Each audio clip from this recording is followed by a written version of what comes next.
So I will try to make it as simple, clear as I can. Number one, when we talk about unity, we need to understand that nothing will unite the Muslim community except the principles of Islam. We cannot be unified around branches. We cannot be unified around one madhab. We cannot be unified around an individual, no matter how famous that individual is, except Muhammad sallallahu alaihi wasallam. Even at great companions, you cannot unify the whole ummah around just one companion. Abu Bakr, for example, or Umar. You can't do that. And if you notice through history, these ideas failed, and it was never successful. You cannot unify the ummah around just one madhab. You know, everybody's not going to be a Shafi'i or Maliki or Hanafi or Hanbali or Awza'i or Madrasat Ahl-Rai or Madrasat Ahl-Hadith. And if this is understood, we have to understand also the ummah will never be unified around one da'wah methods. We're not going to be unified around just one group in da'wah. The Muslim will be just unified around Muslim Muslimin, or a tabligh, or this or that, or one jama'ah, or one masjid, or one organizations. I think when we talk about the unity of the Muslim, we have to understand the nature of this deen is so universal, so big. The circle that it will gather the Muslim is the circle of Islam, the circle of Sunnah, the circle of following Muhammad sallallahu alaihi wasallam and his hadi and his Sunnah sallallahu alaihi wasallam. And from a very early time understood that this is the nature of this Sharia, the diversity in it. That's why Umar ibn Abdul Aziz rahimahullah said, قال ما سر لي أن أصحاب رسول الله صلى الله عليه وسلم اختلفوا. I never wished that the companions have no disagreement. The disagreement between the companions was not something that break the unity of the Muslim. It's actually made it possible, made it much easier. And if this is the case, if I follow one of the companions' opinions and another person follow another companion's opinion, he said, فِنَّ فِي الْأَمْرِ سَعَةً. That will make that there is an ease. And that's why when Malik rahimahullah, when Harun al-Rashid asked him if he should make people follow his book Al-Wali, he said, no, don't do that. He said, the companions of Muhammad sallallahu alaihi wasallam have spread out over the Muslim world. And from them, people have taken the knowledge. And these differences is not meant to, again, to weaken the Ummah, but this diversity is actually through history was a source of strength. That's why when Imam Ahmad rahimahullah, when somebody wrote a book, he collected the difference of opinions between the scholars, and he said, yeah, Imam, look at my book, look at my work. I called Kitab al-Ikhtilaf, the book of differences and disagreements. He said, no, سميه كتاب السنة, وفي رواية قال سميه كتاب الرحمة. Call it the book of Sunnah and the book of mercy. And we branch out from this. When we understand that, when we understand when we're going to unify the Muslim, we have to look at the big picture. Not just through the lens of our own group or our own, opinions or madhab or ideas or jama'ah or so forth.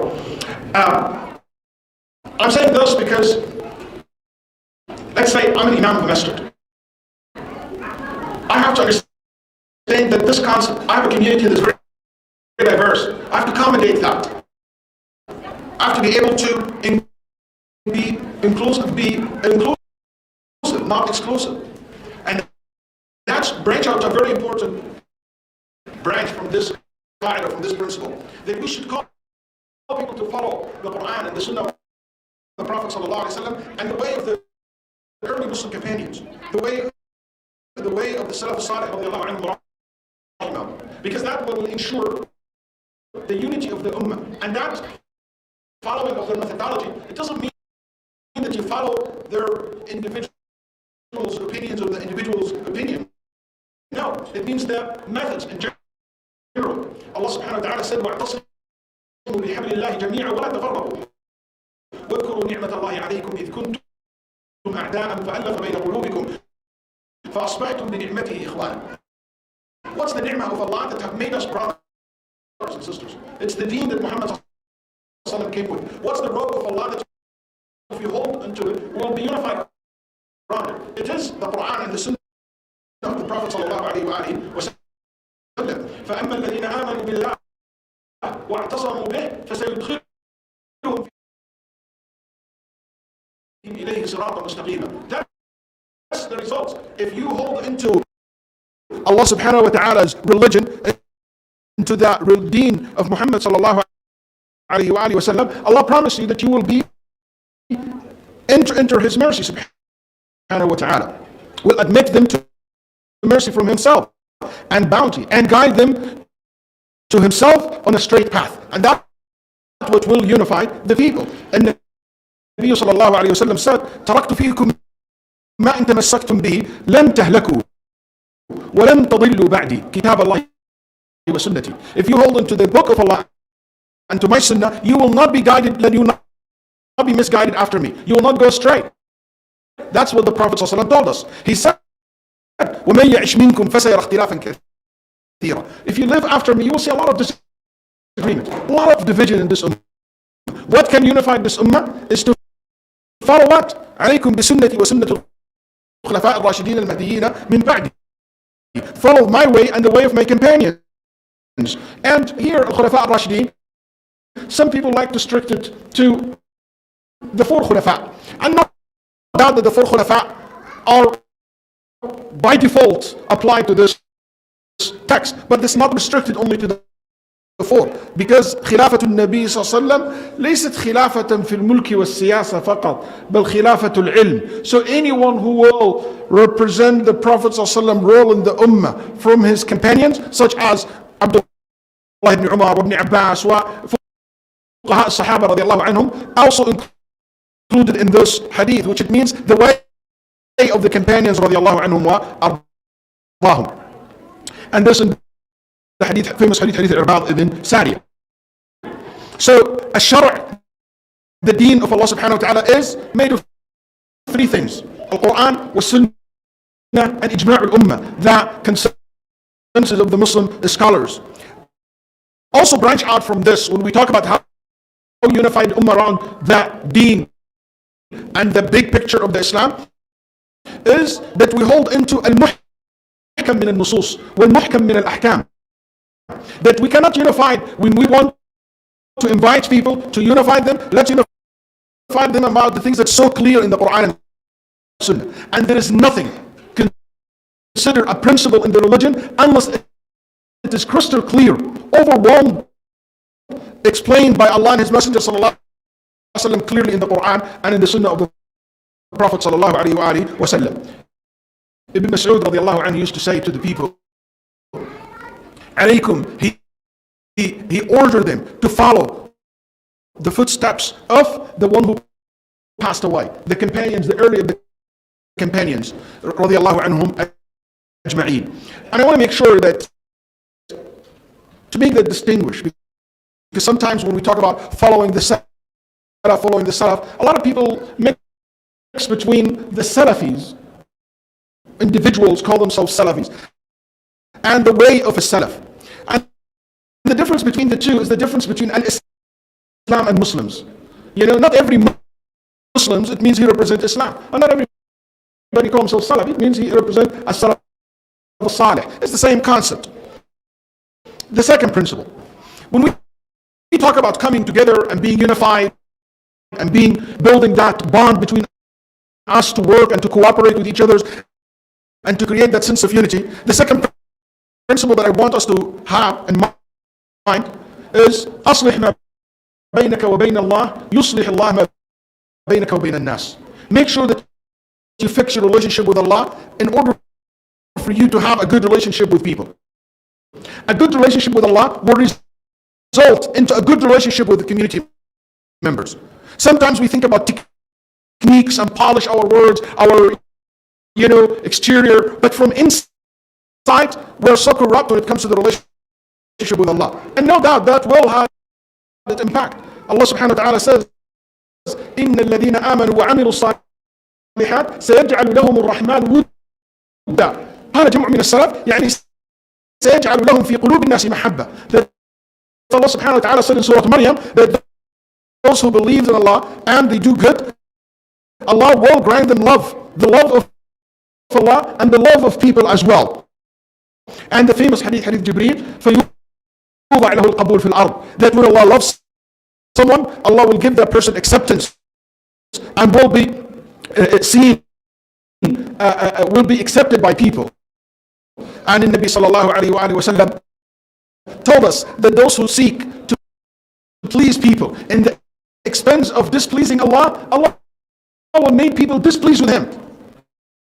But if you please Allah subhanahu wa ta'ala, Allah will make people be pleased with you. Have a great relationship with Allah. Aisha once wrote to Muawiyah, قالت يا معاوية إنه ما عاد ذمك من الناس مادحك من الناس ذما لك إلا بذنب قد أذنبته. She said, Ya Muawiyah, those who used to praise you, then they turn against you, talking bad about you. It is because of a sin that you have committed, that you have to go fix that problem between you and Allah subhanahu wa ta'ala.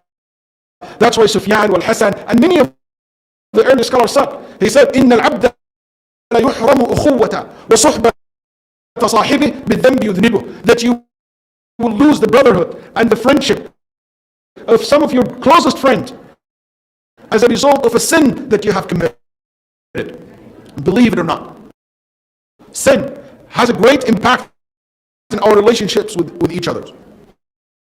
So be careful of this. And one of the branch from this qaida or this principle, أن الإنسان يلح في الدعاء على أن الله يصلح نيته, that you insist and you exhaust yourself in asking Allah subhanahu wa ta'ala to have a good intention in all the work that you do and all the service that you do, in order for us to put barakah in our work. Number 3, one of the principles that is so important when it comes to unity, that always remember that you try as much as you can to win people's heart. It is more important than to win a praise or a money or a donation from someone. Winning a person is more important than winning just a short, or a temporary win. I remember in my community, someone gave me a check of $500,000. And that's because we were planning to build a masjid. He said, that's a loan, Brother Hassan. I want you to go ahead with the land. It didn't work for us. So I returned back the check to the brother. He laughed and he said, Sheikh, I've been here around for a long time. Never ever a masjid or a Muslim organization return a check to me for $500,000. I said, I think it's not fair. I don't have a project now. I don't have a land. Wouldn't it be right for me to keep your money in my account? You can use it for someone else. And I said, I know in our area there's a school starting, an Islamic school at that time, and I think they deserve this money better than us right now until the time will come and we will basically be able to build our masjid. And I did that, alhamdulillah, for the sake of Allah, because I believe in that. This brother, until today, he says, anytime, Sheikh, anytime if you need any money, or the masjid need any money, I'm there for you guys.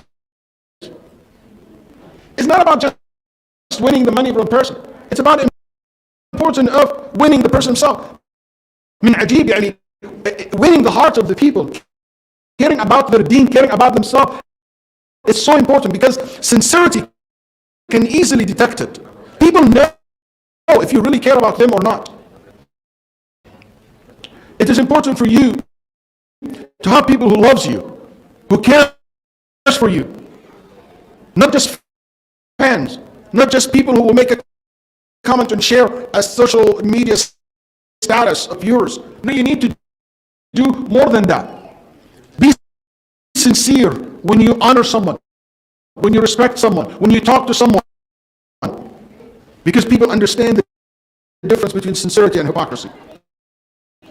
Part of this, that you should understand the importance of being good to others. If you want to win people's heart, nothing can win people's heart more than being good to them. Do an act of service for them. That's why Nabi sallallahu alayhi wa sallam, he when you will here in a little bit something about a course that I will teach. It's called Nostalgia. It's about the Prophet ﷺ. And one of the things that I stop at, Hadith in Nabi ﷺ, which is I'm sure most of us heard of it before. In Nabi ﷺ كان في مهنة أهلي تقول عائشة. He used to help his family. This hadith استوقفني كثيرا. I thought about it a lot. Guys, what do you think is the size of the Prophet ﷺ's house? Maybe this area? And what's in his house? You can count the items. بيت لا يوقد فيه النار ب3 أشهر. For 3 months that they have nothing to cook. What kind of help Aisha needs? What kind of help? What kind of chore that the Prophet will do? Isn't that amazing? But the point was never about that she needs help. It's the point is that act of service that win her heart. Showing that even a small task, I will share with you the work.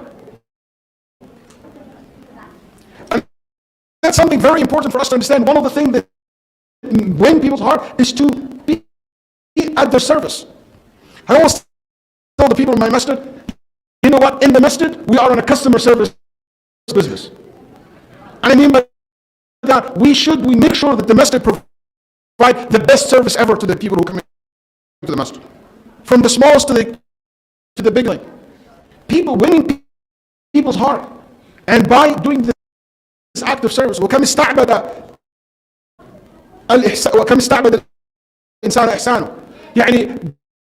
Being good to people, it will make them, if we can use that phrase in English, I don't know, it will enslave them. It will make them follower for you. أحسن إلى الناس تستعبد قلوبهم. تأمل النبي صلى الله عليه وسلم, when giving, another one, move on quickly, gifts. It's one of the things that win people's heart. Do you know the story when the Prophet ﷺ told this man in the time of Al-Hudaybiyah, when he said, Ya Rasulullah, when he gave them, the man, he saw a valley filled with sheep. And he said, do you like it? He said, is it yours? The man just couldn't believe it. He went back running to his people and said, be Muslims. This man is true prophet. إنه يعطي عطاء من لا يخشى الفقر. He gives as if he never fear poverty. ولذلك جابر يقول ما سئل عن شيء قط فقال لا صلى الله عليه وسلم. Never asked something and he said no صلى الله عليه وسلم. Gifts, it win people's heart. تهادوا تحابوا. جاء عن النبي صلى الله عليه وسلم. It's reported that the Prophet ﷺ said, exchange a gift because that will basically create love in the heart of those who you gift them. وفي البخاري باب في الأدب المفرد قال باب قبول الهدية. وروى في أن أنس كان يقول يا بني تبادلوا بينكم فإنه أود لما بينكم. هذا أثر جميل. That Anas used to tell children, and Anas has over 100 children. He said to them, give gifts to one another. That will make you love one another. And I love this narration because a lot of time we give gift to those who are far away and we forget to give gift to those who are close by. People who you meet all the time. You don't give much attention to that to them. Your own community, your own people, the people around you. And it changed people's heart. كان بين الحسن بن عمارة والأعمش فجوة جفوة فبعث إليه بكسوة فما ذمه الأعمش بعد ذلك. It was something between them, between الأعمش and الحسن بن عمارة. So الحسن بن عمارة sent him nice clothes and they said الأعمش never talked bad about him after that. When you ask how come, قال إن القلوب جبلت على حب من أحسن إليها. He had done good to me. I can't say bad things about him. Remember, for it's in giving that we receive. When you give, you receive. Also, that talking about winning people's hearts, there's an important cap here. That you need to realize that pleasing all people is impossible. And is not what's going to make you, happy or to create that unity. رضا الناس غاية لا تدرك. كل الناس رضاهم غاية لا تدرك. We're not trying to please everybody, but also we try to be nice and good to everybody. In another word, that makes sense to some of you, هذا يقع ولا يوقع. يعني it will happen, not everybody will be pleased with you, but you don't try to make it happen. Okay? Number 4, when it comes to building a strong relationship and unity, we have to watch this tongue, to watch what we say. قل خيرا أو لتصمت. Say what is good or remain silent. الكلمة الطيبة صدقة. Good word is a form of charity. الكلمة, the good word is like good smile. It will win you people's hearts. It will affect people. قل لعبادي يقولوا التي هي أحسن.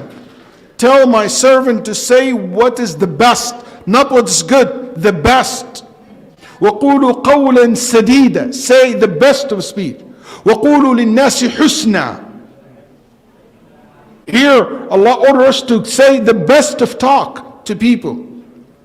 To say what is right, one level, but to say what is perfect, what's good, what's excellent, that's another level, and that's what we've been ordered to do. So if this is the case, you need to think about what you will say, about how you reply, about how you will reply to this person in person, or how you will tweet, or how you will make your comment on social media on somebody's status, what kind of message that you will send. Say what is good. It means when someone deserves to be praised, you praise them. When someone to be recognized and to be grateful to them, you show them your gratitude. Part of to say what is good when we deal with each other's, that you care to talk about the thing that I know that you care about. I care about you more than I care about myself. That's why they said gentlemen always talk about the thing that other people care about more than what they themselves care about. Make sure that you teach yourself that become a habit, that you always say good words. Even when you're angry, you say, Allah yaghfir lak. May Allah forgive you. You don't curse, you don't see bad words. It's hard to see unity. I see some of my friends and people that I know, and people even in high status, they lash out on social media. Ya akhi, if you have an emotional crisis, don't go to social media. I don't know where we got that from. If you have a problem going on in your life, you don't go to social media to cry about it and to lash out on people. Then after a couple of days, say, I'm sorry, khalas. When you go to social media, you know what? Go to your therapist. If you have one, go to your counselor, go to a friend, talk to your wife, whatever, or to your husband, but don't just go to the social media. Make sure that we as a community also, in order for build that unity, especially the leaders, they should always say the words that filled with optimism. Optimism is nothing but a word that filled with sense of hope. Avoid these, negative words. I never seen anyone personally in my life like Shaykh bin Baz rahimahullah. Wallahi, no matter what is the situation, and I remember came to him in many things, was so dark, was so difficult at that time, and we see it like the worst thing ever, the worst corruption ever happened in society. And then wallahi, we go to him and talk to him. In few seconds, everybody leave the gathering and leave the session with Sheikh with a lot. Sheikh always said things would be good, till be turned to be excellent. He was not just wishful person, he made change, rahimahullah ta'ala. And that reminds me of Ibn al-Qayyim rahimahullah when he said about Ibn Taymiyyah that people used to go to Ibn Taymiyyah inside his jail to be inspired. And they will go back filled with energy, positive energy. So make sure that this is the spirit. بَشِّرُوا وَلَا تُنَفِّرُوا يَسِّرُوا وَلَا تُعَسِّرُوا. These are a statement of Muhammad sallallahu alayhi wasallam. Not a statement of some, what do you call it? quote unquote, sheikh or so, like, not very strict in the Sunnah. No, these are the word of Muhammad sallallahu alaihi wasallam. He said, say what is good, give the glad tidings. Don't turn people away. It's in the Sharia. We make our own religion. The religion, alhamdulillah, is filled with ease. Part of this is to say what will make people happy, what will cheer people. I give you an example. In Khutbah al-Eid, I can't believe it when someone in Eid, he turned al-Eid to be ma'tam. Talking about this بأي عيد عدت يا عيد ومدري إيش. Talk about the ma'asi al-Muslimin and the word of the Muslim Ummah, people dying and the stuff like that, as if the Eid has to turn to be, a sad day for all Muslim Ummah, cry over what is happening in the world. Who said it has to be like that? Or in the end of Ramadan, mashallah, we are so happy if the people are very coming to the masjid. Then all of a sudden somebody comes and said, and now those who worship Ramadan is gone. And khalas ya habibi, you should be happy. That why we call them worshipper of Ramadan. It's a natural thing. People get excited to do good. Why the negative? That turn people away. Don't bring people together. Also, part of it to bring people and to win heart, the good words, is to not to be always too serious. كان ابن سيرين يضحك الناس في مجلسه ويبكيهم. When he speaks, he makes them laugh and he makes them cry. أضحك وأبكى جعل الضحك قبل الإبكاء. He makes them laugh and made them cry. Allah subhanahu wa ta'ala, laugh and crying is part of life cycle. Some people don't smile. Some people just, part of the good word when you criticize. I have no problem of criticizing, of correcting, of giving advice. But there's a difference between positive and constructive criticism and being just criticized for the sake of criticizing. Criticizing by picking on people, by being mean, by being rude, by being disrespectful, by calling names and passing judgment and judging people's intention and cursing. وَمَتَى عَرَفْتَ أَبَاكَ سَبَّابًا. When Imam Ahmad said, he thinks nice thing about someone, somebody said, my father, this bad person say this and that. Why don't you talk bad about him? He said, I don't curse people. We're not in the business of that. Make sure that when you criticize and you correct, you don't be excessive in this. Not all your talk and your focus, or 90% or 50, 60% of your work is basically criticizing. Criticizing is like, demolishing things.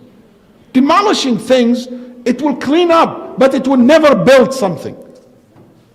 People need that, need something you can offer them so they can grow. The best way to put it, criticism is like medicine. You can survive on medicine. Medicine needed when you have it, when you're sick, but it's by certain amount for certain time. But that's not enough. You need to have a ghidha nafi'. You need to have, to nurture your soul and yourself with something beyond just criticizing. Purify your tongue. One of the things that break the unity of the Muslim Ummah, words which is filled of racism, words that isolate others, and also, to divide the Muslim community into based on race or based on social status. All these are not good. Somebody came to my masjid that day and he said, Sheikh, I want to start a masjid for such and such, some community, like based on race. He said, alhamdulillah, for Houston, we don't have a masjid for Egyptian, masjid for Palestinians, masjid for Arabs and stuff like that. I'm not going to support that. And alhamdulillah, he couldn't find a single person to support him to build a masjid just for specific ethnicity. He obviously saying, Sheikh, I don't mean only people from that country can pray for it. I said, yeah, everybody says that. But that became the reality. It's just the idea is not acceptable. The fifth, or the next principle, respect. In order for us to work together, we need to know how to respect one another. Respect is the missing ingredient in our social life in so many times and in so many formats.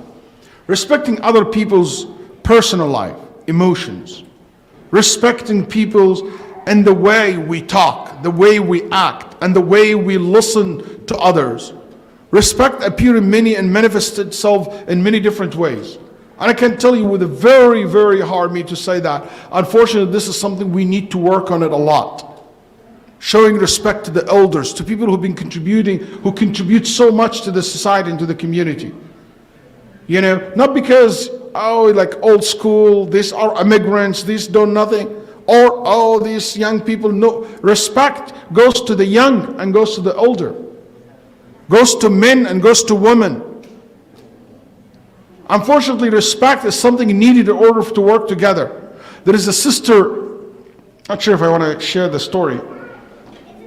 She became Muslim. She used to be a professional. I think she's a lawyer or something like that. And she used to give advice to a community. So anyway, when she used to come with a suit and a professional look, she would get everybody attention. Then she became a sister. Wearing hijab and coming to she's telling the story. She said, "Wallahi, Sheikh, I'm sorry to tell you, a very big difference. I became just a sister. I lost that status of a professional, person who talking to me." She said, "One day I was fed up, and in the meeting she took off her hijab." I mean, she's wrong what she did, but she said, "Now you respect me. I need to do that for you to pay attention to me."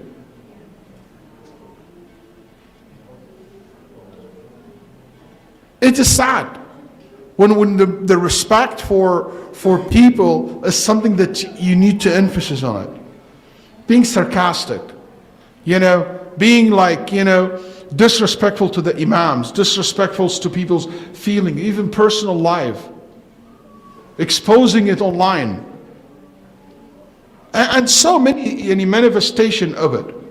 See how the Prophet ﷺ respect Abu Sufyan. He said, "Whoever entered the house of Abu Sufyan is safe." Respect. Kana Nabi ﷺ, when he comes to people that there is someone honorable and respectful among them, he will respect him more. So he addressed Azim al-Rum, the great leader of Rome. Today we think that this is bravery or something like that, is to be disrespectful. That's not true. And I can guarantee you, respect someone and he will give you way more than what you think. Respect the youth. Youth need to be respected. I don't like it. Even with the children, Nabi Sallallahu Alaihi Wasallam used to give them, the proper salam. Look at the Prophet Sallallahu Alaihi Wasallam when he was drinking, and Abu Bakr on his right hand side, Ibn Abbas on his right hand side, and Abu Bakr on the left hand side. Now he Sallallahu Alaihi Wasallam have he just finished drinking the milk. Then he want to pass it to the one in his right side. That's his right. Then he said to Ibn Abbas, "Would you give me the permission to give it to your uncle, to Abu Bakr?" See the respect for this young man. And you talk about someone who's not 10 years old yet. He said, "No."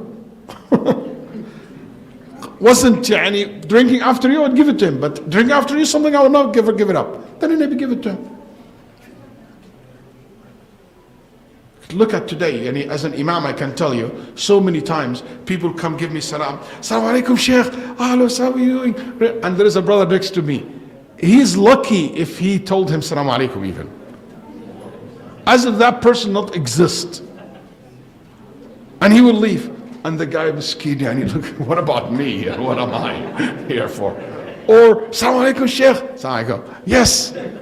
At least look at the person. Or just because he's young or because he looks this or that. We need to respect also those who disagree with us. We don't need to call everybody's ignorant, everybody is dhal, mudil, to have, good faith in people. One of the most sincere forms of respect is actually listening to what another has to say. Part of respect, if we talk about unity, Part of respect is to respond. Where's the organizers? One of the things that drive us crazy when we organize events, people don't respect even to tell me I'm not coming. You invite someone to come to lecture or to talk, they don't even care to reply to you. That's not right. If you talk about unity and talk about working together, we need to know that we can communicate with each other. I know you're busy, but it doesn't mean that you don't reply. You don't find a way to reply to the people. That's part of respect. If you make a promise, fulfill your promise. If you said you're going to come, you come. If you said you're going to volunteer, respect that promise that you made. We ask people to volunteer and nobody show up. We said, hey, I had not a long time ago a class in somebody's house, and I said, this class is only for 20 people. So I had 20 people register for the class. You didn't know how many people asked me and said, Sheikh, I want to come. I said, you can't. This house only can have 20 people. And when I go to the house, guess what? Only 10 people showed up. And 10 people said, oh, last minute, Sheikh, I'm this. Tabi akhi, tell me you're not coming. I just turned away another 20 people. That if we want to work together and we build that unity, we need to learn how to respect one another. And respect our commitments. Part of respect is to show respect in the way you talk, the way you dress, the way you come. I had a meeting with the Congress, with the senator in Texas. Wallahi, one brother came as if he just coming from his bedroom, coming to the meeting with a pajama. And another guy coming with sneakers and you sit with the Senate of the United States Senate. Senator, and you coming like that? Or you come to the meeting with the brothers, even the way you talk, the way you sit, the way you show respect to the people that you deal with. Nabi sallallahu alayhi wasallam. That's one thing that I love about talking about the Prophet. When someone call him, Ya Rasulullah, do you know what he used to do? كان يلتفت بصدره صلى الله عليه وسلم. He will turn completely to the person. And he will not say, yes. He will turn like this to face the person. That's respect. Another one, if we want to work together and build sense of unity among us, we need to learn how to forgive one another. And by the way, forgiveness is not a one-time thing. It's an ongoing process. We need to learn that. One person, he told me, there's a problem between two brothers and two actual leaders in the community. Then he said, Sheikh, he have wronged me. I said, I know. طيب, غلط علي, he did something wrong to me. I said, yes, I know. What do you think forgiveness is for? For those who have done wrong to you. Forgiveness is not for someone who done good to you. Forgiveness is for someone who have actually did something bad and terrible to you. That's what forgiveness is about. What are you thinking? Strong people can forgive. Weak people can't forgive. You need to be strong people to be able to let go. And I will tell you something. The moment you forgive someone, you don't let that person go. You let yourself free. Because as long as you're holding into that anger and frustration, you're basically chaining yourself and poisoning your heart and your soul with all these negative feelings. Learn how to forgive and to forget. And if it's hard for you to do both, just pick one of them. It's enough. Number 7. We need to learn when we talk with you and build unity among each other as one of the principles. We need to have a good self-discipline, self-control. It's so important. I give it to him, it doesn't work if you want to work together. I just give it to him, I can't take it anymore. That doesn't work. If you want to work together, if you want to be in the field, you need to learn how to control yourself, to control your reaction, to control your anger. What lies in our power to do, it lies in our power not to do. لا تغضب ولك الجنة. Don't be angry and al-Jannah is your reward. القوي من يملك نفسه عند الغضب. The strong person, the one who controls himself in the time of anger. Don't let anger. Anger is just one letter away from danger. So make sure that you learn how to do that. من النصائح العظيمة من النبي صلى الله عليه وسلم قال إياك ومما يعتذر منه. Be careful to do things that you will need to apologize for it later on. Allah says in the Quran, وَالْكَاظِمِينَ الْغَيْظَ وَالْعَافِينَ عَنِ النَّاسِ وَاللَّهُ يُحِبُّ الْمُحْسِنِينَ. Those who control their anger, those who forgive people, and Allah loves al-muhsinin. Either al-muhsinin here is a bayan. Al-muhsinin are the one who are al-kadhimin al-ghayda wal-afina al-nas. Yani هؤلاء هم المحسنون. Al-kadhimin al-ghayda, the one who control anger and forgive, are al-muhsinin. Or al-muhsinin is an extra description. Don't be emotional. Don't just follow your heart and you forget your brain behind you. It is important for us to learn how to sacrifice, how to let go, how to basically willing to compromise, how to be able to avoid argument. Because sometimes we want to argue, we want to engage in that argument, but it doesn't, because argument only causes what? Division. فنسوا حظا مما ذكروا به يقول الله تعالى. ايش حصل؟ فأغرينا بينهم العداوة والبغضاء. قال النخعي أغرى بينهم العداوة والبغضاء بالخصومات والجدل. He made them divided, hate one another. By what? Ibrahim al-Nakha'i said, by making them argue with each other. And the most hated person to Allah subhanahu wa ta'ala is the one who al-aladul khasim, the one who is aggressive in their argument. I believe the aim of argument or discussion should not be victory, but progress. And there's a big difference between the two. I think when we talk to one another, not at each other's, we should raise our words, not our voices. You know? They say, rain what grows flowers, not thunder. That's right. That gentle rain, that's what grows flowers. Not the thunder, not being loud and aggressive.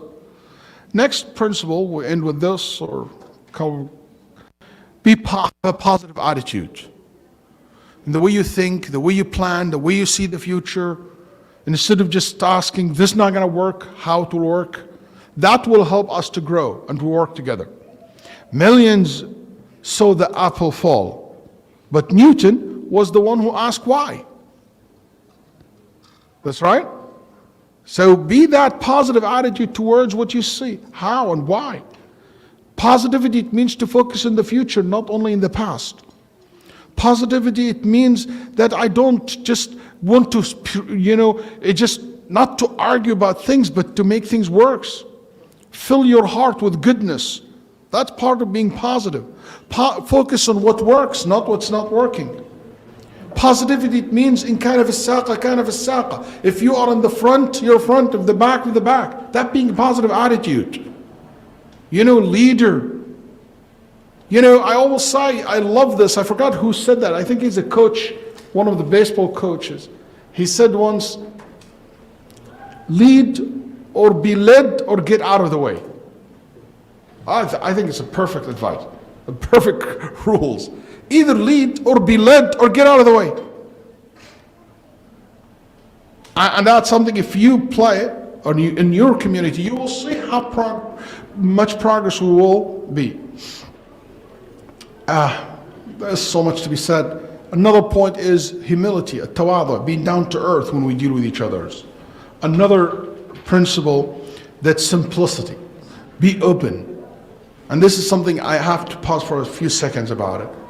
One of the rules in order for it to work with, especially leaders among us, they need to be down to earth. They went not down to earth. You need to be easy to approach them, easy to talk to them, easy to communicate with them. not to be isolating themselves and being higher than the people. You know, being someone who is so approachable.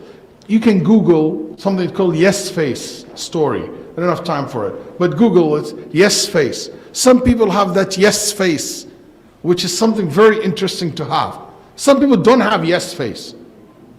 You know, yes face means someone who's smiling, have a smile on his face or on her face.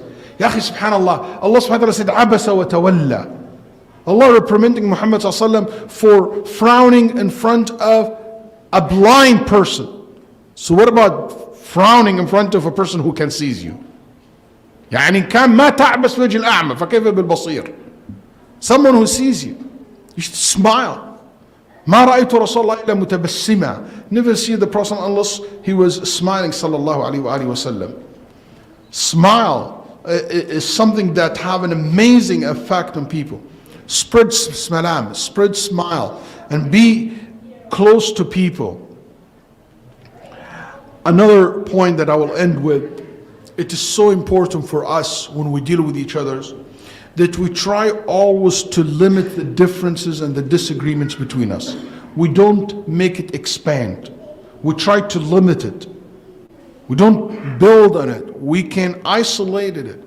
We can always think in the area that where we can work together. تطاوع ولا تختلف. Agree with one another. Don't disagree with one another. Sometimes I leave my opinion for your opinion. نازل to haram and haram. I'm talking about opinions. This is most of the differences and the problem and the split happen in the community because of that. We need to understand that we can work together even with different names, different organizations, different masajid, as long as we have that common goals together. Anyway, I will end here or stop here because there's many other points that will be inshallah explored maybe more in a general sense in the next session, but these are 11 principles. If we can invest on them and work on them and look for more and apply them in our daily life, in our organizations, our masajid, our community, I can guarantee you inshallah ta'ala that we'll see much progress when it comes to working together, coming together, helping one another to achieve inshallah a very beautiful future for our community. Thank you very much for listening to me tonight. Wassalamu alaikum wa rahmatullah. Allahu Akbar.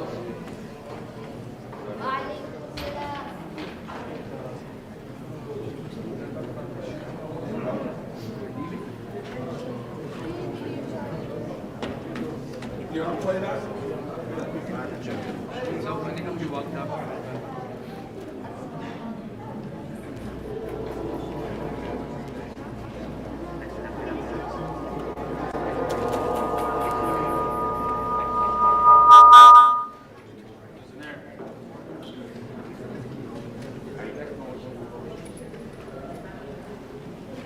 Leading their prayers, they were by his presence and by his smile. They would see him in their gatherings. They would hear his recitation leading their prayers. They were comforted by his presence and by his smile. They would hold his hand and he would hold theirs. They all had a story to tell about him. He would tell them things. He would teach them. He would praise them and pray for them. His presence was a gift that beautified their lives. After he transitioned, those memories stayed, and they told them for the rest of their lives. Those memories stayed, and they told them. Nostalgia, treasured moments with the Prophet ﷺ, revisited by his companions. Find out more at www.almaghrib.org.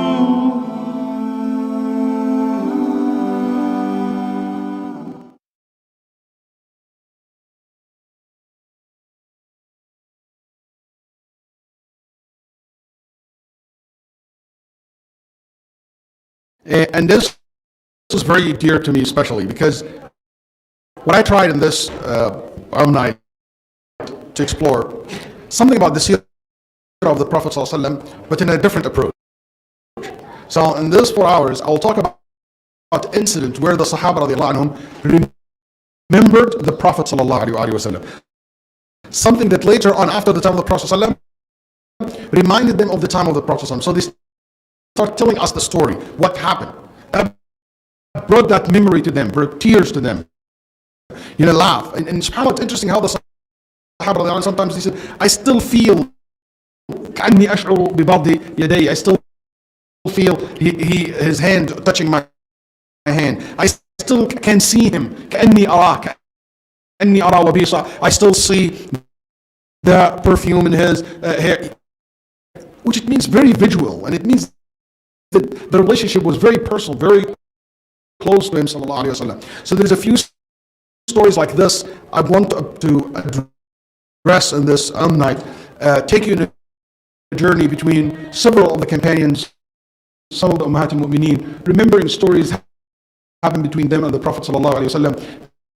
Then a lot of lessons that we can apply in our modern days, because I do believe anytime we study seerah, we study history, it is about us more than anything else. It's about how can we benefit and build on that. And part of our support to New Jersey Dawah conference and the Maghrib Institute, we have made even a special deal only for those who attend as part of our contribution to this beautiful event.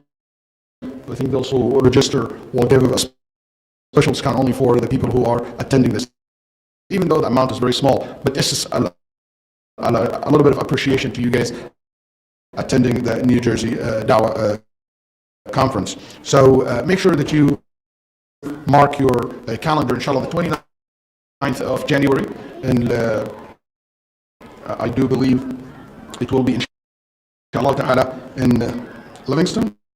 That's what it is, Student Center. That's right. Go ahead, come on.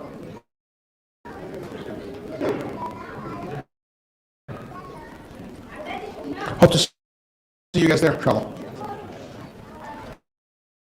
Assalamu alaikum. So for all those still remaining, inshallah ta'ala, in the spirit of gift giving, like Sheikh Walid Basuni said, we want to offer everybody here only for today, meaning this promotion ends as soon as the last session ends. It is 30% off of the Ilm Night. The Ilm Night is January 29th, 20 minutes from here at Livingston campus in Rutgers University, New Brunswick, and the actual cost for the class is $30. Everybody here will get it for $21. So if you have some time right now, I'm going to give you guys a couple seconds, just take out your phones, take a picture of that QR code, and if you go home later tonight and you want to register, you should be able to. And I give you this guarantee. Sheikh Walid Basuni has worked very hard on this class, and it's not, I keep saying class, it's not a class. It's an experience. He's going to bring us back to the time of the Prophet ﷺ as his companions saw him. And I guarantee you, and this is my personal guarantee, if anybody is not satisfied with the course, I personally will give you your money back. Right? 100% money back guarantee if you are not satisfied. But wallahi, you will be satisfied by every single thing that Sheikh Walid Basuni teaches us during that Ilm Night. And lastly, the reason why this is a gift for all of you guys is because there was a scholar that visited us in Jersey City, and one thing he said really stuck with me. If we want to know where we stand with Allah, we should look to where Allah has placed us in this life. And on the Black Friday weekend, when you guys could be out and about shopping for laptops and televisions at half off, you guys are here learning the purpose of your life. And this goes beyond any other deal or savings that you could be getting outside of here. So, you then go to the Black Friday savings and the deals. So we're bringing the deal to you. So you're getting a deal on learning the purpose of your life. So please, inshallah, take a couple moments, just register. It's $21. It's not a big deal. And again, you have that money back guarantee from me, inshallah. So I should see the registrant start to go up. Jazakumullahu khairan. Assalamu alaikum wa rahmatullahi wa barakatuh. Hope to see everybody there.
Assalamu alaikum. Last call for the earrings. Nobody's claimed it. Last call for the earrings. Also by the registration desk. By the registration desk, this was left behind. So, inshallah, the earrings are hopefully claimed. We don't know for sure. And this was found by the registration desk. This is yours? Alhamdulillah. Progress. And also, we have $20 that was found. $20 that was found.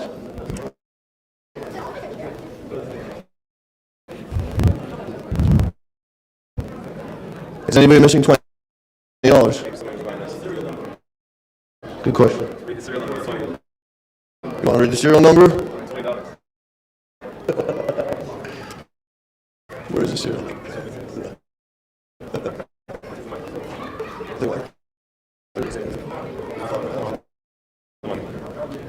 Assalamu alaikum, everybody. Mashayikhna al-kiram will invite our two respected mashayikh to the stage. We actually are going to, in the interest of time, sort of skip the unity discussion panel, and we'd rather just open the last half hour for questions, inshallah azza wa jal, from the crowd. And maybe just as a Bismillah, Shaykhna, Bismillah. No, I'm not going to sit on the mighty throne. Huh? Okay.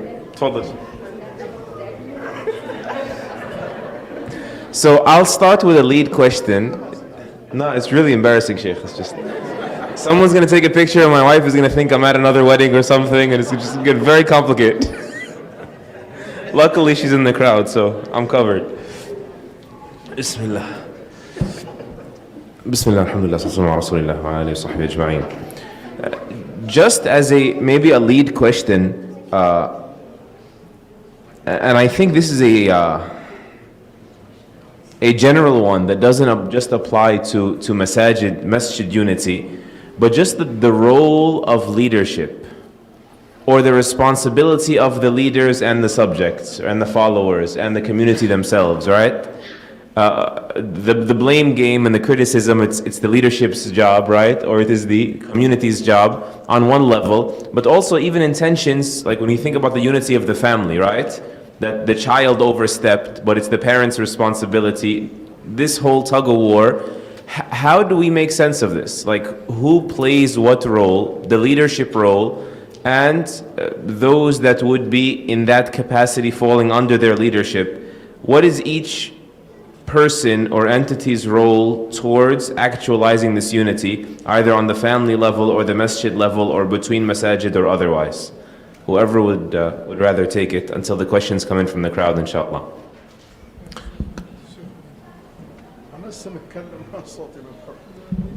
Bismillah, alhamdulillah. I want to say that leadership, in my opinion, play a major role in the issue of unity. Make it or break it.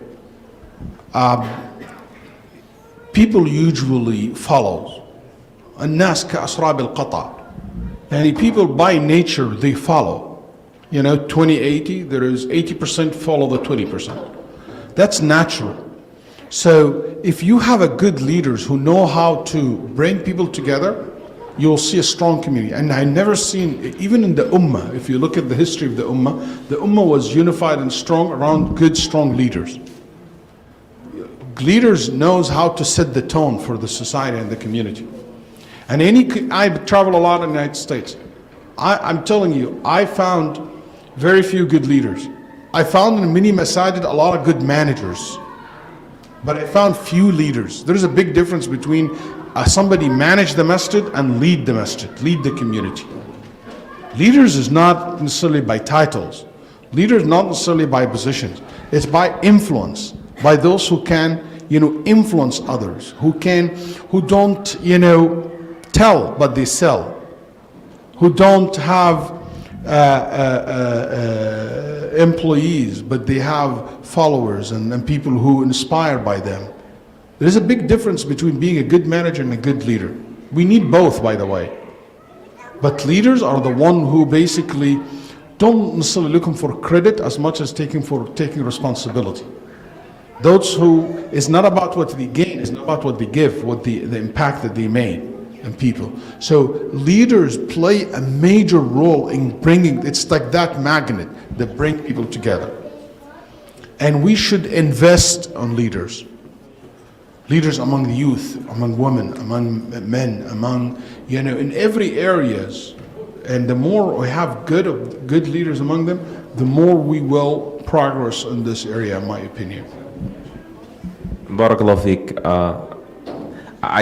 Sheikh, can I ask the flip side to you? Can you touch on the flip side? I mean, there's that famous narration of Allah knows best about authenticity when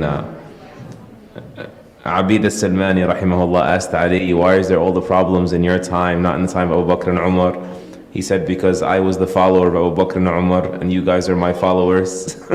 That is why you're the cause of the problem. Of course, he took ownership for sure as a leader, but that sense of splitting the responsibility two ways. You mean it's not always the leader's fault if the project fails? It is not. It certainly is. That's basically the whole dilemma that we're living in. There are usually scholars and rulers and public, and it's called the triangle, and that's at a higher level, macrocosmic level. And it is usually the blame game.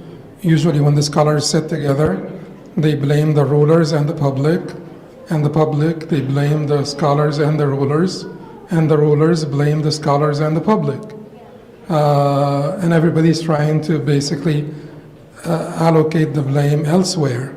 And the reality is, when the Ummah is suffering, it is because of the collective that is made up of all the above, not just A, B, or C. It's all the above. And the first thing that we need to do is to basically recognize that it is not going to be it's not going to be that we're going to have perfect rulers and bad sort of public or masses. Or otherwise. So whenever there is a failure in the project, we will have to all own that failure and see how we can fix it. The problem also is that the personification of success or failure is too often. And what we need to do is to have good processes and to have clarity basically of roles. In every masjid we have this problem that we do not basically clarify the different roles. Like you have the trustees, you have the executive basically council, and you have the board of trustees, and you have the imam. And oftentimes the problem that happens in our masajid is confusion of roles. And basically we don't know, because it is certainly catastrophic for any project that you do not designate the roles and you do not identify them well, and you don't have clarity among yourselves. Like if you are the trustees, what are the roles of the trustees? It's basically protecting the identity of the organization and setting the vision for the long-term vision. In most of the institutions, and it doesn't matter which basically model you will pick. What matters is clarity, whatever model you will pick. What matters more is that we are clear on the rules and we have this commitment to the rules of the game. Commitment to the rules of the game. Because any game without rules will fail. Any games without rules will lead to disputation. So the rules of the game are not as important as the clarity of the rules and the commitment to those rules. So if we separate the rules, identify who's responsible for what, have that clarity and commitment to respecting the rules, inshallah, we will succeed. We will succeed. And of course, there will be rulers, there will be followers. The ruler's responsibility may be greater. إنما الحاكم كرأس العين فإن فسد أو إنما الحاكم كرأس العين. هذا قول الليث بن سعد. الليث بن Sa'd was asked about the ruler, the role of the ruler, and he said إنما الحاكم كرأس العين فإن فسد الناس أو كما قال. So if you want to poison the water, you go to the origin of the water, to the manba or to the origin of the water, and poison it, and the whole water will be poisoned. So the ruler is like this, Al-Layth ibn Sa'd said. So the ruler may be more blameworthy than the followers, but all should share the responsibility, and all should share the blame for the failure, and all should share credit for the success. It should be distributed, and distributed equitably. Jazakallah khairan. I was going to ask for an extension on the parent-child relationship, but I think hopefully some of you have questions from the crowd now. Feel free to raise your hands in the interest of time. Any questions to the mashayikh? They need not be related to unity. Preferably Islamic questions. Go for it. So one of the Shiites said it's obviously in our deen, it's not encouraged to take leadership roles. If one has a skill set that they offer for the community, what's the proper adab to go about, inquiring if they can assist the community? No, in Islam, you are encouraged to take a leadership roles. I don't agree on that. Allah subhanahu wa ta'ala said, and He teaches us dua, وَجَعَلْنَا لِلْمُتَّقِينَ إِمَامًا. Make us imam for muttaqeen. What is not, the people mix this between this on the issue of being the Khalifa of the Muslims, al-Imara, that person want to be the Amir for the sake of being Amir, for the power of it. That's different. But leadership, it doesn't mean necessarily to be the Amir. Leadership, it means the one who lead others, influence others, take the lead, and basically make change happen in society. They don't talk about change, they make the change. So that's the leadership. I think that's a big difference between this and the issue of running or being the president or being the Amir or something. Even this, there is a cap for it in modern days. For example, model where people run for positions. I don't see this as something that contradicts necessarily the concept of those who seek the imara for the sake of power, not for the sake of benefit people. And Allah subhanahu wa ta'ala knows best. Any other questions? If he raises his right hand, I'll pick on him. Go for it. Today we were learning about how social media can affect you and how it can also change you. Is it like limited to have non-Muslim friends about this? Like I have several. Some are Christian, some are atheists. They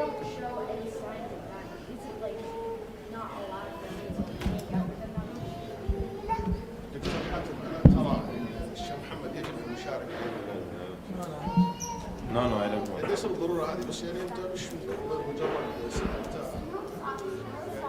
يجب يكون لك مشاركة. The Sheikh said I have to contribute. So my contribution is that he said I am incorrect for requiring that he raise his right hand because there's no dalil for this.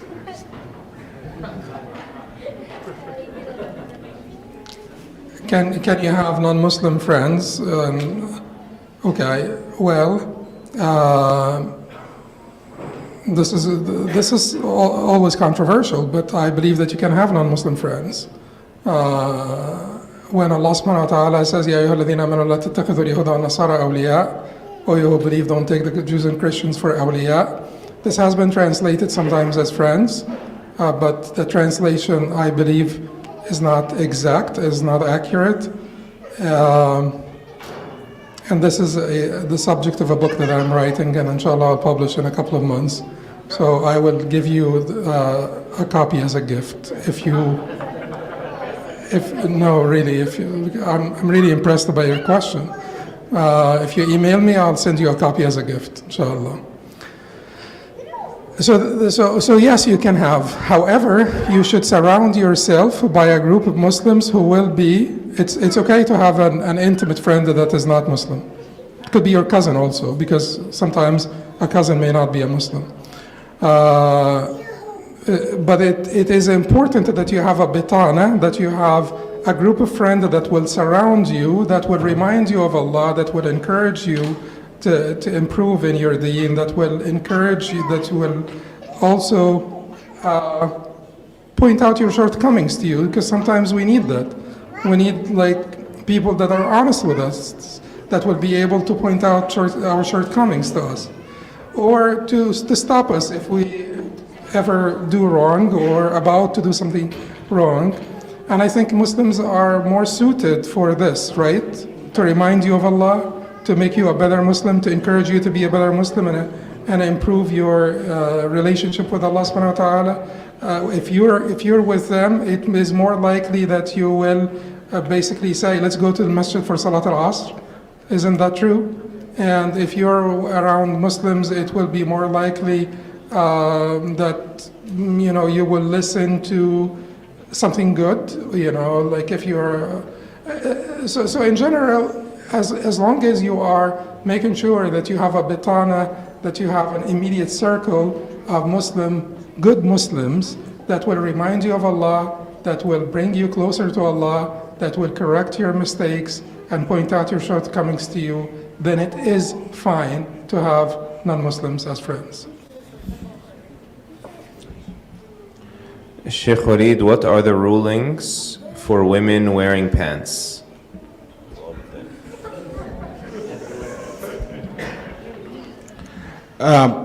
For women wearing pants are very different types. So these pants are tights, like tights, Women are not allowed to wear them if they are not covered, or at least they're not, most of the legs are covered. So that's one. There's other pants which is loose and not tight, and those type of pants are allowed to be worn if the woman wear a long jacket or blouse or something of that nature to cover her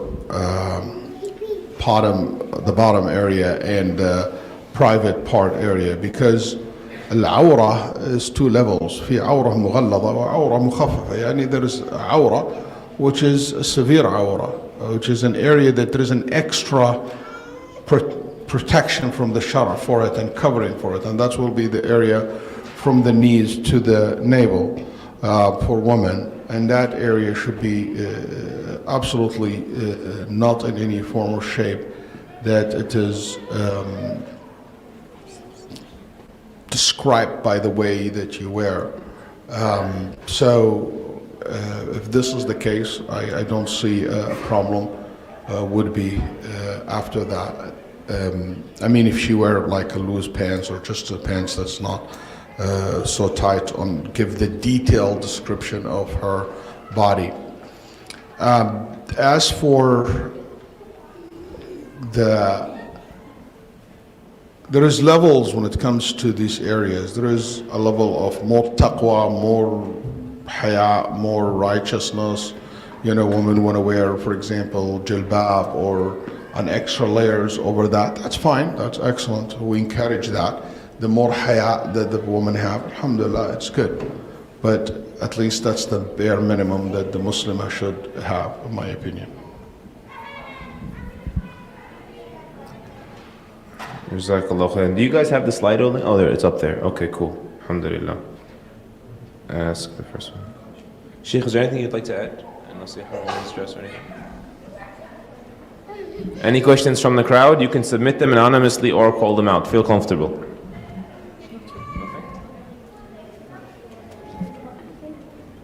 He had his hand up first. Go ahead.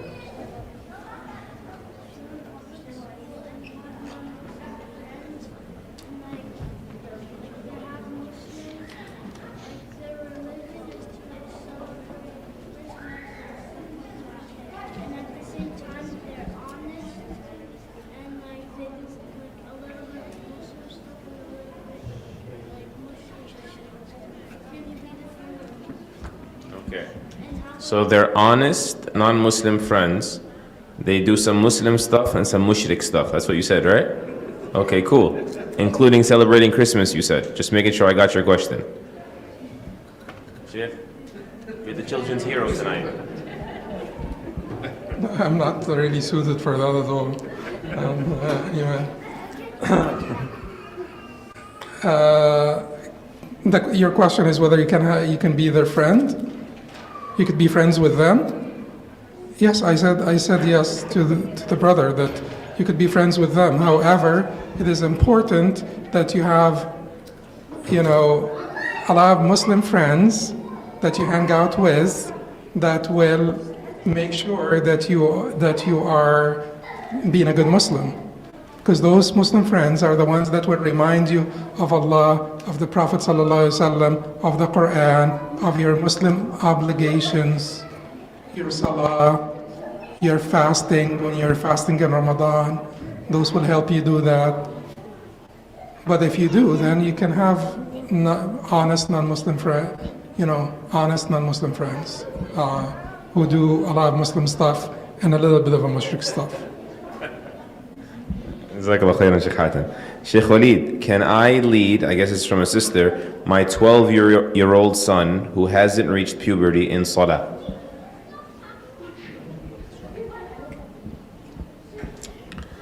I mean, if you talk about is your salah is valid, it is valid. Your salah is valid. But you should let him lead the prayer. Sheikh Hatem, as youth leaders, how do we intervene with youth between ages of middle and high school on gender interactions when they think it's okay and already in that environment?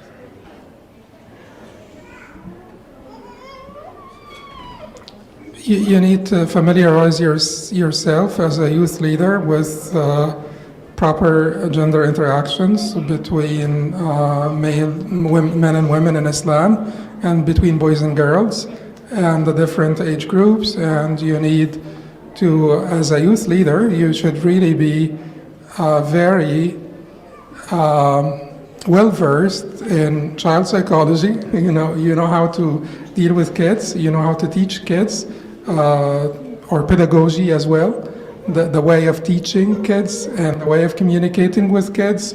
So that's it.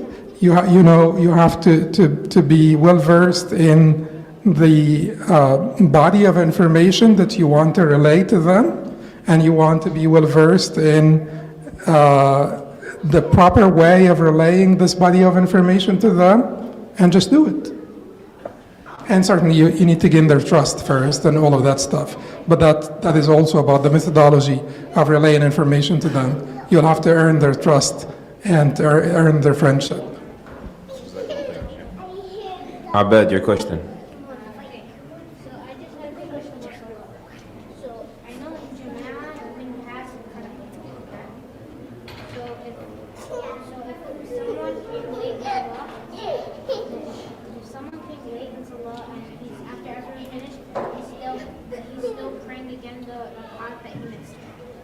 if you walk in front of me, does it still count as if he's in that jama'ah, or does it count as he's something left? Heard this question, Sheikh? But he's asking if you come late to the jama'ah and you miss a rak'ah or two, and you're making up these rak'ahs that you missed, and somebody walk in front of you, should you be treating this case as if you're praying by yourself, so you stop the person, and if you're the one who about to cross, you don't cross in front of him because he's praying? Or it is like as if you're praying in jama'ah, when you pray behind the imam, you can walk between the lines? The answer is no, there is no jama'ah anymore, because the jama'ah finished, the salah finished. So that's person, his sutra is the person in front of him, so you should not walk in front of that person. So what if it's two people that are standing next to each other? But I know after salah, if you're still making your rak'ah, those two people don't pray together. No, individually. You become praying as if you as individual by yourself. Dr. Hatem, I'll just ask these two together. By the way, if you're sending in questions, please stop, because the waterfall has arrived. Jazakallah khairan. I don't think we'll get through all of these now. I'll ask two quick questions together. Is keeping a preserved pig fetus for science lab halal? And is it recommended to take the vaccine even if I'm young and healthy?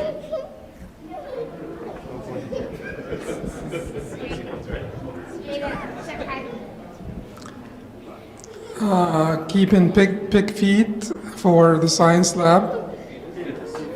Fetus or feet? Fetus, okay. Well, if that's what you have to do, then that's what you have to do, I guess. Like, we would prefer, like if we are Muslims, we would prefer to deal with different sort of tissue samples, not pigs. But if you are in a lab and you will have to deal with this, it's najasa, and there are many najasat. The idea of mubasharat al-najasa, or the idea of dealing with the najasa, you should make sure that you don't have najasa on your body when you perform your prayers. But dealing with the najasa in and of itself, although this matter is controversial, is not impermissible. To deal with the najasa, to touch the najasa, as long as you will not have the najasa on you when you perform your prayers. So it would be permissible in this case to deal with najis or impure tissue samples, including pigs' tissues and fetuses.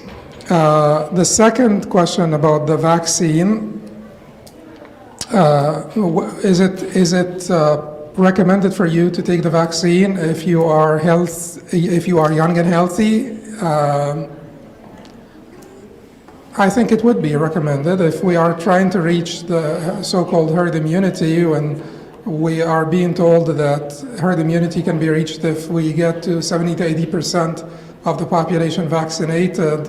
Then to contribute to that, certainly there would be vaccine hesitancy among a large sector of the people, and so reaching that basically threshold is not going to be easy. And if you wanted to do this in the interest of the society at large, not your individual interest, then it would not be a bad idea to do it in the interest of the community.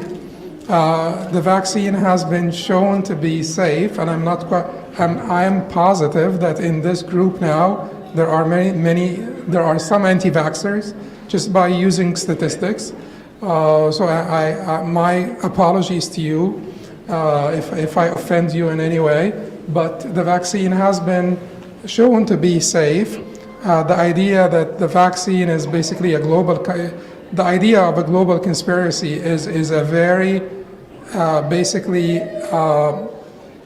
sort of out of touch with reality idea. It is basically when conspiracy theory have gone so far that the person who still thinks that this is that COVID itself is a conspiracy may have gone so far in the conspiracy theory. In my belief, at least, and I'm a physician and I do practice, so I may be biased. You could say that. Absolutely entitled to saying that, but the vaccine has been proven to be safe. Has been proven also to be safe for young people. Now, some people may say that for young people in particular, it's not worth it to take the chance of getting the vaccine and then having, some of these conditions that recently people have been particularly concerned about myocarditis for younger people, and the chances that you will get myocarditis from COVID itself are higher than getting myocarditis from the vaccine. The chances that you get myocarditis from COVID are higher than the chances of getting myocarditis from the vaccine. Therefore, it is advisable that you take this vaccine from a medical standpoint. From a religious standpoint, is it obligatory? I said no. I would not go this far to say that taking the vaccine is obligatory, because when you use the religion to oblige people to do things when there is room for controversy, then you're using basically the assets of the religion and the heart of the people to basically advance a certain agenda, and I'm extremely opposed to this. In our religion, tadawi, basically seeking treatment for diseases or using medicine, is not obligatory. It is recommended, according to the majority of the scholars, except for a very small minority of the scholars of the past, some Shafi'is and a few Hanbalis, who said that in certain cases it may be obligatory. In our times, the International Islamic Fiqh Academy, IIFA, had a resolution where it basically delineated the different categories of rulings with regard to seeking medical treatment, and they did say that it would be obligatory in the case of pandemics to take diseases if they were basically enforced by the authorities. So if the authorities mandate taking vaccines, it would be obligatory according to the IIFA resolutions. Now, when is this applicable? It is applicable like this, say in China for some time. It was obligatory, they basically were given treatment to TB patients by force. Like you have to take the medicine. If you have TB, you have to take the medicine. Why was China doing this? And you may say, we're American, like the Chinese totalitarian systems and all of that stuff. We're looking at it from an Islamic perspective. Would they be entitled to this? Would they have the authority to force people to take the medicine based on the IIFA, International Islamic Fiqh Academy, which is the largest and most respected fiqh council in the world? Yes, they would be. And the point here is that the interest of the collective here will outweigh the interest of the individual. And if in order for us to eliminate TB from China, let us say, we want every patient who have TB to take the medicine so that they are not coughing out, germs on everybody else and spreading the disease. So some of the Muslim scholars, and that's the IFA's position, said it would be permissible for the government to mandate the treatment in this case to protect the community. Is it the same scenario here with the COVID vaccine? No, there are some differences. One is that it's a vaccine, it's not a treatment. Two is that the heated controversy over this would keep us from making this an obligation so that we are not depleting the religion's assets and people's hearts to advance a political agenda or to advance a certain government policy. So that's why I would refrain from saying it's obligatory, but I would say it is recommended. Final three questions, inshallah. Sheikh Walid, how do we as Muslims interact with members of the LGBT community while still preserving our foundations? Okay, LGBTEQ community there's two sides here. One is individuals, and two as a community, collectively. And for them as an individual, you just treat them like anybody else in society. I mean, ليس بعد الكفر ذنب. If they are not Muslims, there is nothing worse than kufr. Anyway, so you just treat them like any way you treat any person. Fairness, being professional in the way you treat them. And I don't see any difference except an area where there is suspicious, like for example, khalwa or something like that, or you felt like there is some, attractiveness or anything of that nature. You treat it the same thing you will treat someone from the opposite gender, have the same, something that you worry about. That's one. Two, as a community, as an ideology, that's another level.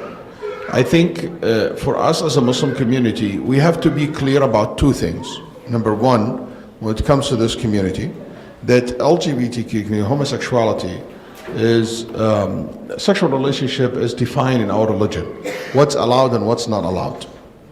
And we have to be clear about that. There is no room for interpretations or new interpretations or changing the rules. This is haram. This is something we consider not Islamically acceptable. It's we consider it even immoral. We consider it something that go against the morality of our religion, the belief that we believe in as Muslims. Very clear about that. But also we're clear about something else.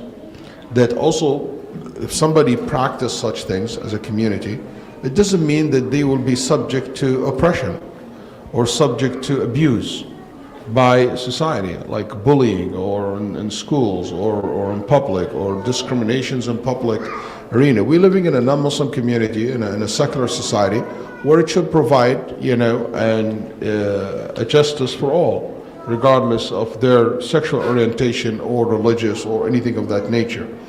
We don't support the issue of, as I said, bullying or hitting or beating or killing.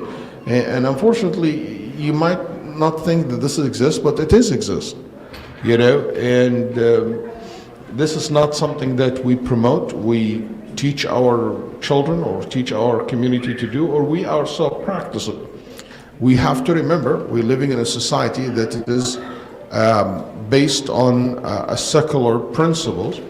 Your Islamic principle is for you, for your household, but it's not to be imposed on the society at large. With this being said, the problem with the LGBT community really is not about just saying, okay, they do whatever they want to do. The problem comes when they force you to have a moral stand, where you force you to accept what they say. Either if you don't accept it and you support it, you will be targeted, or you will be called homophobic or anything of that nature. And in this case, I just want to say that we should push back on that. I don't think the Muslim community should be seen as a supportive of such call or such ideologies or such, rights of practice. We consider this as something that is harmful to society, against nature, against the way Allah subhanahu wa ta'ala created us and the natural relationship between men and women. And I think that the result of it is very dangerous for the society at large.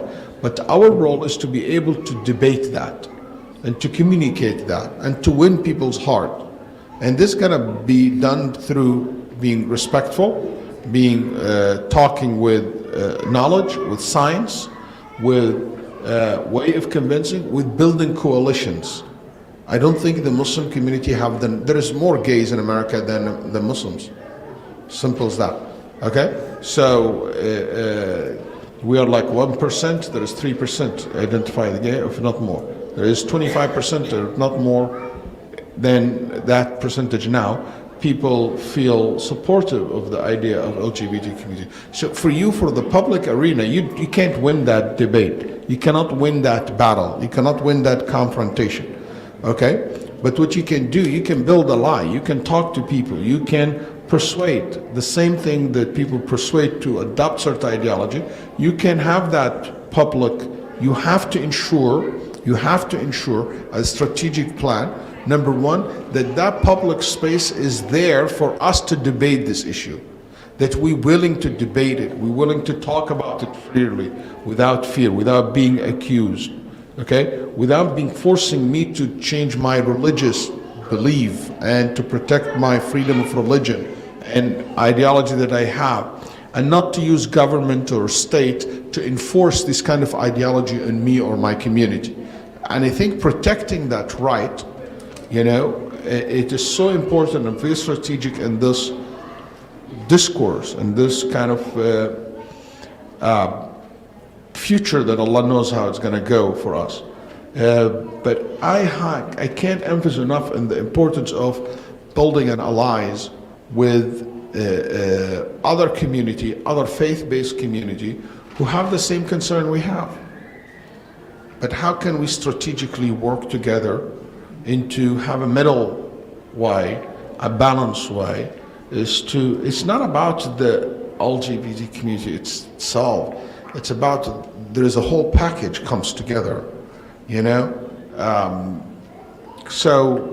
I think that's something need to be addressed. A final point. If sometimes we see some of the du'at, some of the activists, some of Muslim leaders, shows in rallies where there is LGBT community leaders exist. And I have issued a fatwa in regard to this, an explanation to, in my opinion, and I will, if Sheikh Hatem, always his insights and his thoughts are highly appreciated in areas like this. If he would like to also give a guidance on this as well. What I said, I differentiate between two things. Number one, whereas a general platform, LGBTQ community comes as member of that platform. So there is a platform, for example, to talk about the rights of immigrants or the issue of, bullying, and that have a large coalitions. One member of that coalition, one person or one group are people representative of that LGBTQ community. I don't see a problem for Muslim leaders to be in such coalitions, a broad coalition like that. But what I would have a problem with, if that initiative is led by the LGBT, is about their cause, even if it's a general cause, but it's led by the community, and we come under that banner. I do have a problem with that. I don't think we should be. That's very confusing. I'm very controversial, the least I can say. And I think we should avoid that. I'm saying this because sometimes I see people rush to judge some activists and some students of knowledge and some imams being this, being that, being liberal, just because he's seen in a rally or seeing it in a place where there is. I think that's the difference between someone who will go to a gay pray and be, attending and walking the streets celebrating, some of their activities. That's just big difference between the two. I hope that help or give us a little bit of guidance in regard to this. And somebody earlier, Jazakallah khair, mentioned to me the importance of making sure that we're strong, we're clear about what we believe in, and we make that state. Unfortunately, we need to restate to the Muslim's mind that homosexuality is haram. It's not something it's optional. Unfortunately, there's people who start thinking that's okay. No, it's not. It's haram. And if you believe it's halal, that can be even in certain cases reach to the level of kufr, if the person knows it's haram and insists on that. So this is something need to be cleared in the mind and in the heart. And I think there is a lot of talk need to be done about our schools, about this subject with the young people in an earlier time than what used to be in the past addressed, because kids exposed to this in very early stage now, even cartoons, superheroes, stuff like that being exposed and introduced as homosexual or gay. May Allah subhanahu wa ta'ala help all of us. Sheikh, next question, or would you like to add on to this? Is it haram to believe in zodiac, dates, signs, and personality traits, which are very different from horoscopes? Zodiac, dates, signs, and personality traits. Is it haram to believe in them since they're different from horoscopes?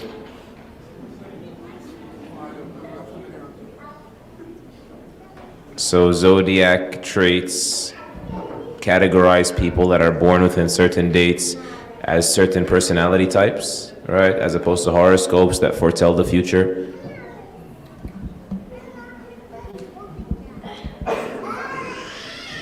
So they basically say if you were born within this period of time, then you're likely having those personal traits. Okay. This would be speculation. So if it would be just a matter of speculation. So some people are speculating. Epistemologically speaking, you would be lost if you believe in those things. Because epistemic clarity is extremely important, and you have, I think it's one of the first things that you need to work on to know where to get information from, where to get correct information from. So you have to have that epistemic clarity. And Allah subhanahu wa ta'ala gave us that epistemic clarity in one verse in Surah Al-Nahl. وَاللَّهُ أَخْرَجَكُم مِّن بُطُونِ أُمَّهَاتِكُمْ لَا تَعْلَمُونَ شَيْئًا وَجَعَلَ لَكُمُ السَّمْعَ وَالْأَبْصَارَ وَالْأَفْئِدَةَ لَعَلَّكُمْ تَشْكُرُونَ. Allah had brought you out of the wombs of your mothers knowing nothing, and He gave you hearing, eyesight, and intellects that you may show gratitude. Before this, Allah subhanahu wa ta'ala in the previous verse said, وَلِلَّهِ غَيْبُ السَّمَاوَاتِ وَالْأَرْضِ وَمَا أَمْرُ السَّاعَةِ إِلَّا كَلَمْحِ الْبَصَرِ وَهُوَ أَقْرَبُ إِنَّ اللَّهَ عَلَى كُلِّ شَيْءٍ قَدِيرٌ وَاللَّهُ أَخْرَجَكُم مِّن بُطُونِ أُمَّهَاتِكُمْ لَا تَعْلَمُونَ شَيْئًا وَجَعَلَ لَكُمُ السَّمْعَ وَالْأَبْصَارَ وَالْأَفْئِدَةَ لَعَلَّكُمْ تَشْكُرُونَ. So when it comes to the ghaib, that is basically the jurisdiction of the divine revelation. When it comes to the ghaib, the metaphysical, the unseen, then we are completely dependent on the revelation for that knowledge. When it comes to the world of the seen, our world here, then we have, this old debate between the empiricist and the rationalist. What is it? The empiricists say that we can only know the truth through empirical findings, through our empirical senses, through touch and smell and empirical senses, empirical experiments. This is the only way that we can know the truth. The rationalists say, no, we have innate ability to know the truth, or we have a priori knowledge, prima facie, a priori knowledge, and we can know the truth by basically bringing it out.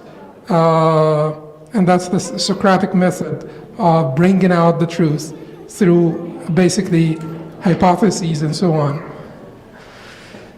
and intellectual investigation. The Quran actually recognized both, because when people create dichotomies, they become so ossified in their own partisanship and their own basically zones that they are not seeing the viewpoint of the other person.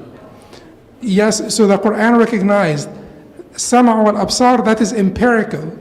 Eyesight and hearing, that's the empirical, or actually absar is the empirical, and hearing would be reports, truthful reports. All of us know China exists through truthful reports. All of us know about God through truthful reports.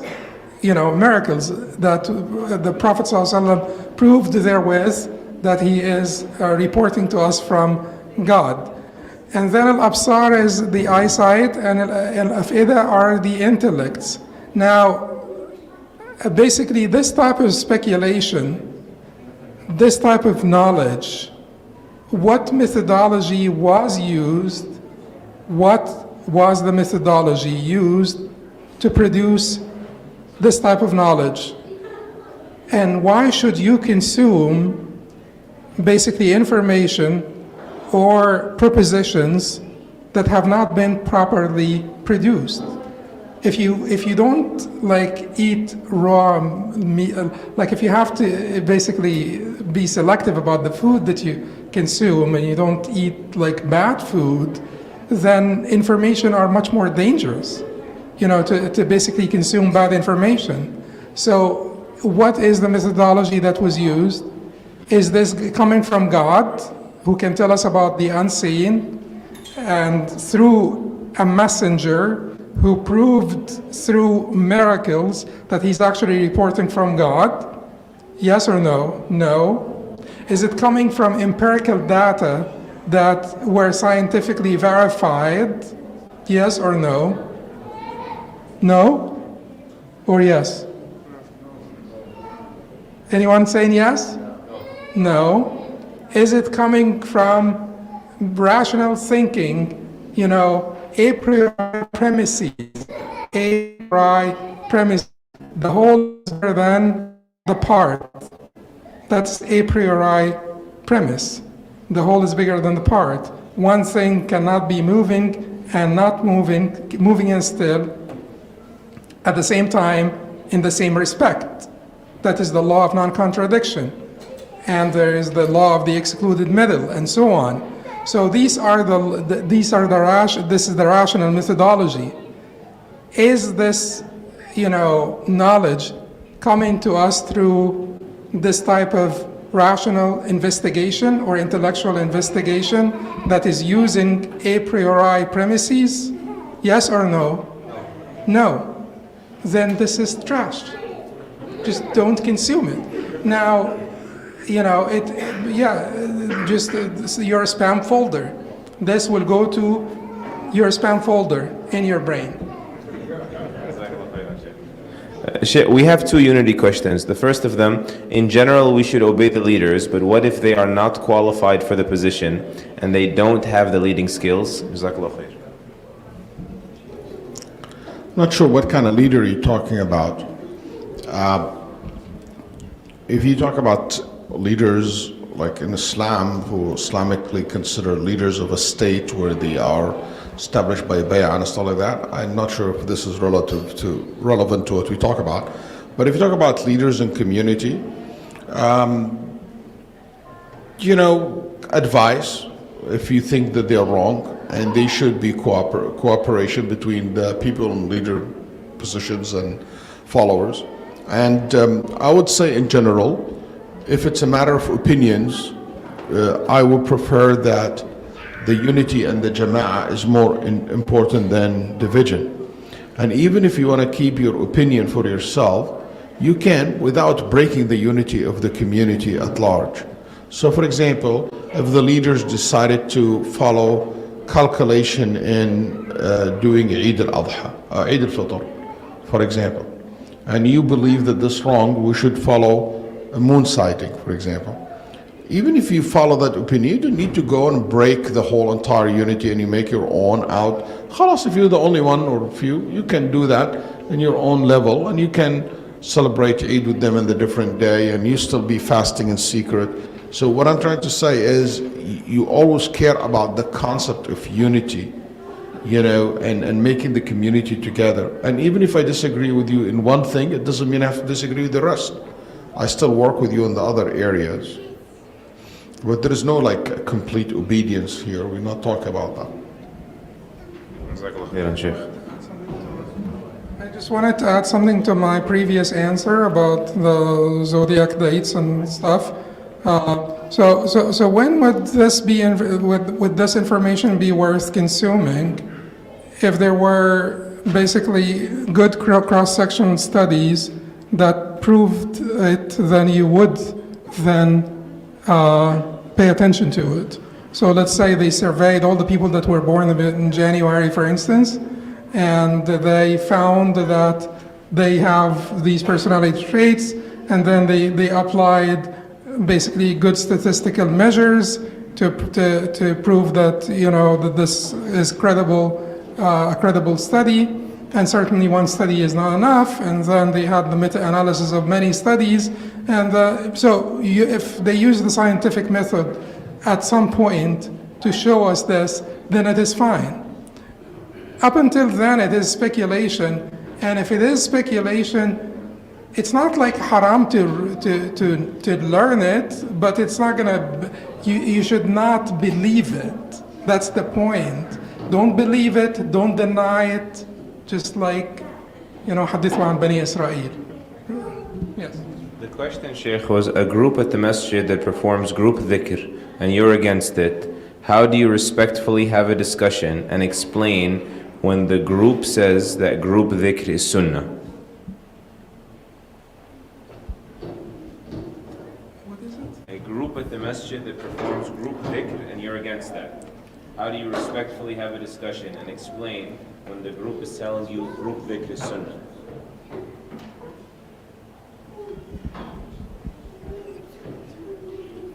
Well, I think the masajid will have to have room for people to do things that are within the scope of disagreement within Sunnah basically in general. You could certainly hold your opinion about group dhikr. Group dhikr is for certain to me permissible. The issue that is controversial is group dhikr in unison, not group dhikr per se, because coming together to remember Allah subhanahu wa ta'ala in a group is not controversial whatsoever. That is by agreement acceptable. Coming together to make dhikr in a group in unison, like you say, you know, say Allahu Akbar and everybody says Allahu Akbar in the same voice, in unison, that is the controversial issue. Whatever your position is on this side or that side, I believe that the masajid should allow room for basically different groups within the masjid to follow their own basically ulama, their own muftis, their own school, and you can certainly refrain if you don't believe in what they're doing.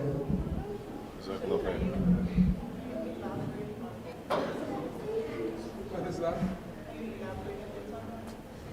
In what sense? Like,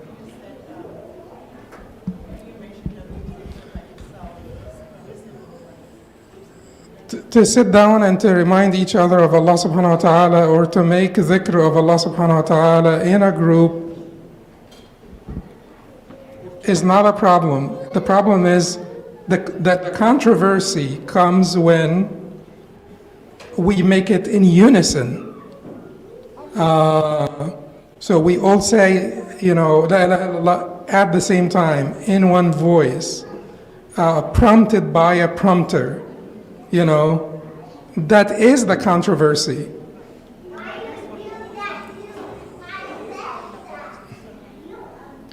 Yes, that is a controversy. That's the definition of controversy, is that you will have different people saying different things. And I personally believe that the best form of dhikr is, you know, to remember Allah subhanahu wa ta'ala tadarru'an wa khufya. ودون الجهر من القول, with humility and in seclusion and in a moderate voice, basically that is not loud. So that's my preference. However, this is a controversial issue to make it in unison, not to make dhikr in a group, to make dhikr in a group in unison. That's a controversial issue. You may hold whatever position you have and then allow people in the masjid to do their thing and to follow. It is just, the point here is that we will not be able in America to separate the masajid on ethnic basis, because that will lead to problems, on madhabi basis, because that will lead to problems, and on, orientational basis like this one, because that could lead to problems. Like in certain communities, you could afford to have one masjid. Like in certain towns, you could afford to have one masjid. The solution for this is that the management of the masjid should basically do the things in the name of the masjid, and I suggested this solution before to many masajid. Whatever it is that you believe to be correct as the management of the masjid, and at the end of the day, it will be by voting. Because you could say, no, this is, voting, how could this be Islamic? How could you vote on halal and haram? The problem is people are disagreeing. Like, whatever is haram to you is halal to them, haram halal to you, and so on. So the management of the masjid will decide what they will do in the masjid, and then they will allow fraternities to be made in the masjid. So you could have different fraternities that are not the body of the masjid to basically do their own thing, not under the banner of the masjid, but under the banner of that particular fraternity. And then you will allow them to use the premise or the premises of the masjid to do their own activities. Now you will say, will you have some line drawn somewhere? Of course, you will have some line drawn somewhere. Where will you draw the line? I have my own sort of theory about where you draw the line. It is whatever disagreement that is inexcusable, completely inexcusable, not weak, but completely inexcusable. Because you have different types of disagreements. You have a strong disagreement, such as, there are many strong disagreements, No. Strong disagreement in the sense that you have equal positions on both sides, or almost equal positions on both sides. Like certain acts in the prayer, for instance. Do you go down with your knees first or your hands first? Stuff like that. So you have equal positions on both sides. You completely move on. You don't worry about those. Then you have another layer of disagreement where one position is strong and one position is weak. You will allow the people that have the weak position to do their own thing, unless the disagreement is completely inexcusable outside the fold, the larger fold of Ahl Sunnah. Then you will certainly not allow this. This is a free society, it's an open society, but at the end of the day, you will have to have an identity for your masjid. Your Sunni masjid is not a Qadiani masjid, for instance. And the differences are so great that would make them irreconcilable. And that's my thing, but Sheikh Walid can add, inshallah. Sheikh, I have a spicy question. You ready? Proceed with caution. The answer to this question could be weaponized. When Allah subhanahu wa ta'ala refers to the munafiqun in the Quran? Is it specific to the group of people who claimed they believed while in reality they had a hidden agenda? Or can it be used to describe those who are outwardly religious but behind closed doors act on their desires by sinning? Can we call more people? Yeah. Both. It applies to both. Hypocrisy is levels, it's not one level. So a person can have a sign of hypocrisy, have one level of hypocrisy. Al-Kufr is levels. Al-Kufr بضع وسبعون شعبة أيضا. And it was narrated that Al-Imam بضع وسبعون شعبة, and also Al-Kufr بضع 70 plus branches. So قلة الحياء شعبة من شعب الكفر. Have no shame, that's one of the sign of kufr. But doesn't mean the person is completely kafir, completely disbeliever. So disbelief is level and branches. Same thing with hypocrisy, is so many branches. And lying is one of the sign of hypocrisy. But if you lie, it doesn't mean you're hypocrites, it means you're non-Muslims, it means I call you a hypocrite, but you have a sign of hypocrisy. Breaking promises, and so forth. So generally the verses in the Quran that speaks about kuffar, speak about hypocrites, speak about those people, we still can benefit from it as Muslim when we read it. And we be worried about it. It's not about describing you as a kafir, but you are worried about adopting or having one of the qualities of the kuffar, one of the qualities of the hypocrites. And that's what scares you the most, what that you should avoid. And there is overwhelming numbers of evidence where verses originally related to the kuffar was used to address Muslims, or Sahaba applied to themselves, not because they are hypocrites, no, it's because they take the general meaning of it. Yes. Final question from the questioner says, my kids are asking if it is allowed to kill in a video game.